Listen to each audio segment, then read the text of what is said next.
যাবে কিন্তু এগ বিরিয়ানি। দাদা এগ বিরিয়ানির কি দাম আছে গো? 130 रुपया। 120 30 130। দেখুন দেখুন দেখুন 130। ওহো, এই হচ্ছে কিন্তু বিরিয়ানি। দেখুন এটা হচ্ছে ভারত সেরা লখনৌ বিরিয়ানি। তুমিই তো বিরিয়ানিটা বানাও? হ্যাঁ। তা এখন তো কাঠের জালে হচ্ছে, আগে তো গ্যাসে হতো। তা কোনটা বেশি ভালো হয়? কাঠেরটা ভালো হয়। কাঠেরটা ভালো হয় মানে প্রপার দমটা বেশি ভালো হয় না? দমটা ভালো হয়, টেস্টটা ভালো হবে।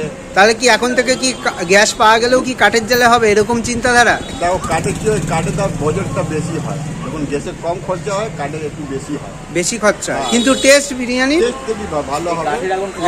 কাঠে টাকা বেড়ে যাবে, তারপরে টাকা বাড়ালে তো লোক তো নিবে না। লোক বলে কত টাকা কেন বাড়িয়ে দিয়েছে, এখন তো 10 টাকা করে বেড়েছে বিরিয়ানির দাম, তাই তো? কাঠের জন্য বেড়েছে। দেখুন দেখুন দেখুন। আর যে দমটা দাও তোমরা, কতক্ষণ দম দাও? 30 মিনিট। ওটা কি কাঠেও 30 মিনিট আর গ্যাসে? কাঠে 30 মিনিট থাকবে, আর গ্যাসে তো 35-40 মিনিট লাগবে। মানে গ্যাসের টাইমিংটা বেশি লাগে। 10 মিনিট বেশি লাগবে। দেখুন দেখুন দেখুন 10-5 মিনিট বেশি গ্যাসে নেয়। কিন্তু টেস্ট কাঠের জালে।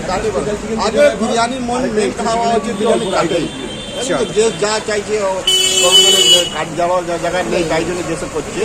মেন হয় বিরিয়ানি কাঠে। আগে বলছে আমরা যখন ছোট ছিল, যখন আমরা কাজ শিখতাম, কাঠের জালে কাঠে করতাম। কাঠে